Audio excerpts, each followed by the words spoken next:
तो ये department of post Maharashtra circle का नोटिफिकेशन है। ये GDS 2 में पोस्टमैन मेल गार्ड और MTS के लिए तो उसका नोटिफिकेशन जारी कर दिया गया है महाराष्ट्र सर्कल ने। महाराष्ट्र सर्कल ने नहीं, बाकी Bihar circle, Jharkhand circle, Rajasthan circle, Gujarat circle, सभी धीरे धीरे करके सभी के नोटिफिकेशन आ रहे हैं। और अभी आगे एग्ज़ाम भी होने वाला है तो उसका क्या कुछ प्रोसीजर है, क्या क्राइटेरिया है, क्या चेंजमेंट हुआ है और कब से कब तक की वैकेंसी है, तो वही सब चीज़ें हैं इसमें। तो मैं एक ही वीडियो में कवर करने की कोशिश करूँगा जिससे आप लोगों को समझ आ जाएगा कि बाकी जो सर्कल हैं सेम पैटर्न वगैरह है, तो जो भी है तो आप इस वीडियो में देख लीजिए तो बाकी जो दूसरे सर्कल है उनको भी समझ में आ जाएगा कि क्या प्रोसीजर होने वाला है। तो ये डेट ऑफ नोटिफिकेशन 15/7/2022 जैसे आप देख सकते हैं कि ये कल ही नोटिफिकेशन आया है और इसकी लास्ट डेट क्या है होने वाली है 8 अगस्त 2022 को इसका लास्ट डेट है। और receptive field application form at regional office to be send by divisional, और डिविजनल के जो वेरीफाई करके भेजने की डेट है वो 16/8 है। तो ऐसे ही 23/8 इशू ऑफ एडमिट कार्ड कब होने वाला है जो सर्कल RODO 29 अगस्त 2022, ये हमारे डेट ऑफ एडमिट कार्ड निकलने की डेट है। और एग्ज़ाम कब होने वाला है, डेट ऑफ एग्जामिनेशन 4 सितंबर 2022। तो सभी GDS के लिए बहुत अच्छी खुशखबरी है कि नोटिफिकेशन आ गया, तो अभी से उन लोगों को लग जाना चाहिए अपने तैयारी में।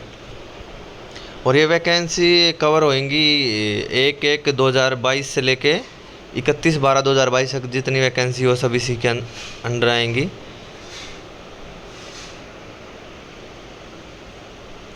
ये सभी MTS पोस्टमैन जो मेल गार्ड के लिए जो तैयारी कर रहे हैं, जो भी GDS, उनके लिए अच्छा मौका है, वे एग्ज़ाम दे सकते हैं।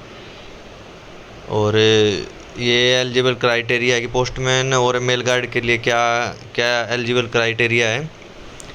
तो उसमें बताया गया कि एक तो एजुकेशन क्वालिफिकेशन 10th स्टैंडर्ड पास होना चाहिए किसी भी बोर्ड से, लोकल लैंग्वेज होनी चाहिए, जैसे महाराष्ट्र है तो लोकल लैंग्वेज आनी चाहिए, मराठी है जैसे महाराष्ट्र की लोकल लैंग्वेज मराठी है तो वो उसका नॉलेज होना चाहिए। और वर्किंग नॉलेज ऑफ कंप्यूटर। और एज क्या है, age should be within 50 years of the age 1/1/2022 तक 50 ईयर तक होना चाहिए। और relaxable for different category as notified by the government of India time, और जो भी रिलैक्सेबल है उनके लिए government of India time to time बता रहे हैं कि क्या कुछ किसी के लिए क्या छूट दी गई है, वो सब आप उसमें देख लेना। सर्विस एलिजिबल क्या है कि 5 साल रेगुलर सर्विस होना चाहिए ग्रामीण डाक सेवक का, वो इस एग्ज़ाम को दे सकते हैं। जिनका रेगुलर 5 ईयर सर्विस है वो इसको दे सकते हैं। The person appointed to the post of postman shall be acquire a driving licence, उसके बाद ड्राइविंग लाइसेंस होना चाहिए। 2 driver 2 vehicle for 3 vehicle light motor vehicle within a period of 2 year from the date of his appointment. वो date of his appointment 2 साल से पहले का उसके पास ड्राइविंग लाइसेंस होना चाहिए 2 मोटर व्हीकल के लिए, तो इस बात का भी ध्यान रखें।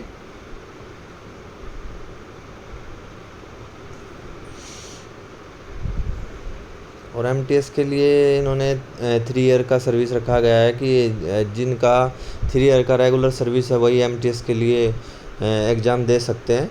और पैटर्न क्या रहेगा उसका, तो पैटर्न रहेगा कि पेपर 1 में क्या होने वाला है, पेपर 4 डाटा एंट्री टेस्ट होएगा। The postman and MTS mail guard है held separately at a later date. GDS candidate who secure minimum qualifying marks in paper 1 and second and combined, that is total number of marks secure in first and second, दोनों paper का marks होएगा उनका combination. And also secure minimum qualifying marks in paper 3 separately, अलग अलग में पास होना compulsory है। Will be eligible, जो first second and third exam में अलग अलग पास होएगा वो 4th एग्जाम में बैठ सकता है, वो एलिजिबल है। The number of candidate will be shortlist for test will be 5 time of the total vacancies of the postman. ये बात याद रखने की है, फर्स्ट सेकंड एंड थर्ड में जो पास होएगा वो 4th में बैठेगा, तो इसका ध्यान रखिए। और जो सेकंड पॉइंट क्या है, medium of the skill test of data entry will be eligible. English की टाइपिंग आनी चाहिए आप लोगों को। Skill test of data entry will be held computer for 15 minute का टेस्ट है। Evaluation of skill test of data will be done by the online system में ये होएगा। जैसे पहले क्या होता था कि पेपर होता था, पेपर में से देख के टाइप करना होता था, अभी स्क्रीन में ही जो टाइपिंग है वो आएगी और उसी से टाइप करना पड़ेगा। The applicant are required to indicate the order of preference for 1, 2 और 3 पोस्ट। तीनों पोस्ट के लिए अलग अलग से एप्लीकेंट को अपना फॉर्म फिल करना पड़ेगा ऑर्डर ऑफ प्रेफरेंस का। और 6 पॉइंट क्या कह रहा है कि the information furnish by the GDS candidate in application form the check concern division के द्वारा चेक किया जाएगा यूनिट हेड्स जो इन्होंने फॉर्म दे रखा है। और भी जो फॉर्म नंबर 5 और 4 है should be submitted by the region through email के द्वारा एक्सेल फॉर्मेट में। ये साइट दे रखी इन्होंने rect.mh@indiapost.gov.in। ये इनको followed by hard copy latest 20/8 से पहले इनको भेजना है। Applications received after 8 eight zero controlling unit shall not be accept.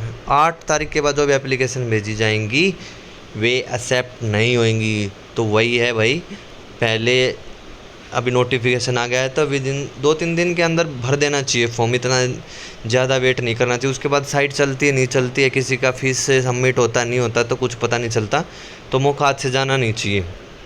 तो आप लोगों को करना चाहिए जल्दी से। अभी कल ही नोटिफिकेशन आया तो आप लोगों को अभी आगे का प्रोसेस फटाफट से कर लेना चाहिए। The examination will be conducted all regional headquarters only. Headquarters में पेपर होने वाला है। The candidate will have to appear from respective centres their regions only under the no circumstance they will be permitted to appear from the other regional centre. Other regional centre में नहीं दे सकते exam की। आपका Maharashtra circle का भरा है कि तो आप दूसरे सर्कल में जाके दोगे, नहीं, ऐसा कुछ नहीं। The application of the IPS candidate should be send to concern division only, not to circle.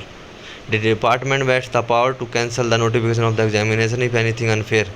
अगर कोई प्रॉब्लम हुई है या अनफेयर लग रहा है उस सर्कल के में तो डिपार्टमेंट उसको कैंसिल भी कर सकता है। दिस नोटिफिकेशन में be given by wide publicity all GDS working. ये हर जगह पहुँच गया है, जिनको नहीं मिला वो मिल जाएगा धीरे धीरे करके। मेरे पास भी कल ही आया है, तो कल नोटिफिकेशन आया तो धीरे धीरे आपके डिवीज़न हेड या सर्कल में या फिर आपके पोस्ट ऑफिस में आपको मिल जाएगा। तो थैंक यू फॉर वॉचिंग। आप लोग मेरा चैनल सब्सक्राइब कर लीजिए। आगे आगे जो भी मेन वीडियो आती रहेंगी मैं आप लोगों तक पहुंचाता रहूँगा। चलो नमस्कार, बाय।